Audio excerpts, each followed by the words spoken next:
So, right now, a high school senior, sitting in the back of his classroom just like could be you back in the day. He's not really sure what he wants to do with his life. He hasn't had a chance to meet with his advisor. She's been way too busy dealing with other students and other priorities, and she just doesn't have time. So let's fast forward 6 years. The student now decides to go into the workforce because he didn't know what else to do.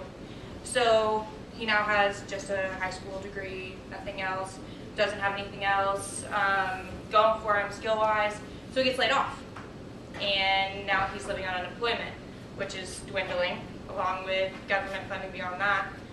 So Anthony Carvall, which is the Georgetown Director of Employment and Workforce, has said there's an information problem in schools, which means kids aren't getting the information they need to make the wise decisions based on education or financially.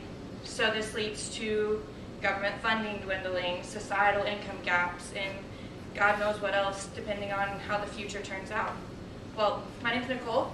This is Jacob, Garrett, Kyle, and Whitney, and we are comprehensive career development workshops. And Whitney's going to tell you a bit more.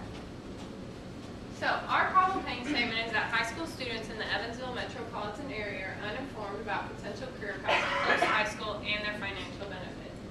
Currently, there are only 24% of jobs that are open to applicants with no post-secondary education, and that trend is only continuing to decline according to the articles we've found.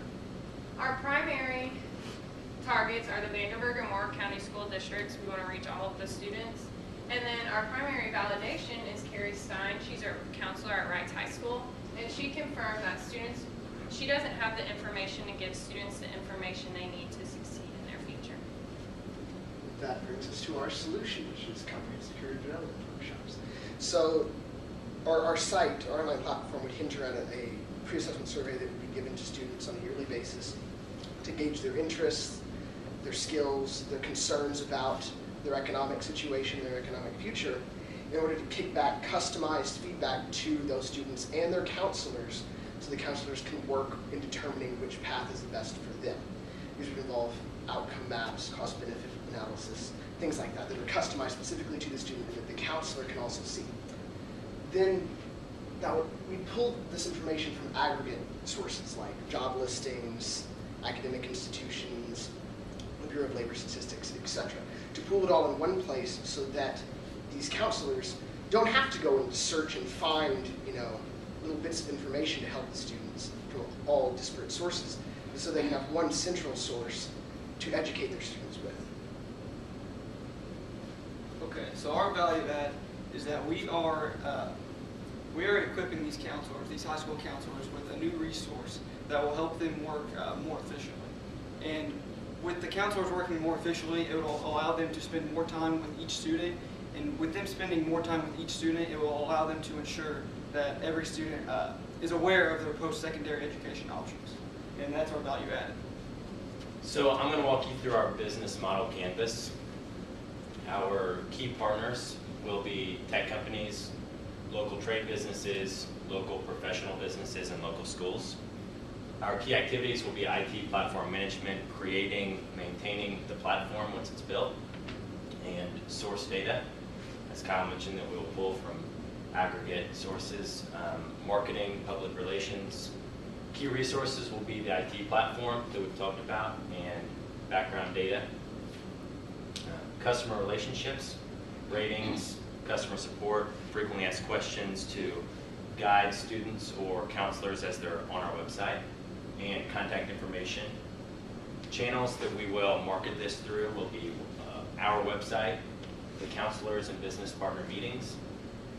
And finally, the customer segments will be students and counselors and administration. And one of the things that we really want to emphasize that we've talked about is we want to aid the counselors in what they're already doing but they have insufficient resources for. So we want to help them, we want to be an aid for them. We're not trying to take over their job and replace them, but we want to enhance what they're already doing to give them more information and make them more effective. And value proposition, it's customized.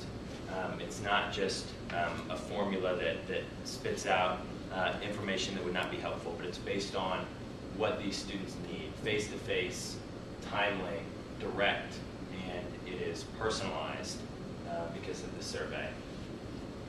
And that brings us to our cost and revenue structure. So on primary costs are going to be the tech platform, which is the website, building it and maintaining it. Then we'll also have marketing and PR expenses and attempting to get schools, individual schools and school districts to adopt our system.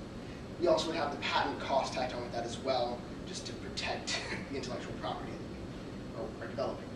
And then our main source of revenue will be from the licensing fee that we will issue to the schools.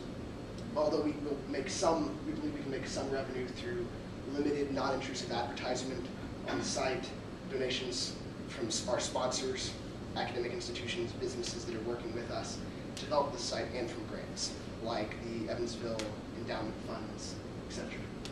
And if I could add, I just want to add one of the other key features of our platform is that it's timely. It's where we're meeting students their senior year, possibly before, and we're equipping the counselors with the information they need at that time, not 2 years later when they've already committed to a specific career path. And that'll lead into our cost benefit. So as I mentioned before, our main cost will be in developing the software and in patenting that software. The lesser expense would be marketing that software.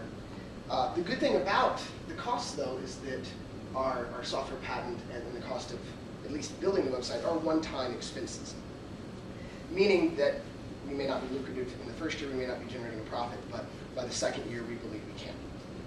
That will also tie into our revenue. We're thinking about a $350 licensing fee per school, and if you multiply that by the 12 schools in our area, that's $4,200 a year.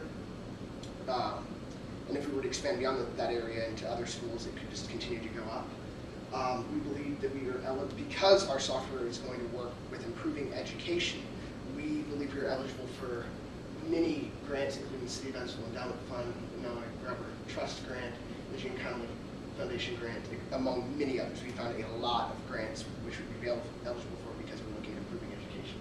And we also want to partner with local businesses like Old National Bank, Heritage Federal Credit Union, and local universities, not only to pull some data for our site, but also to donate presumably to us as well.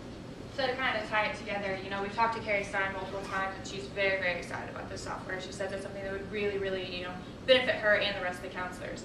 Our mission is to equip these counselors, give them what they need to help students, to help us in the future, because, you know, we're going to be the ones hiring those students when it comes time. And all of us want our students to have the education they need and be at the job they need. So that's what we have. Thank you.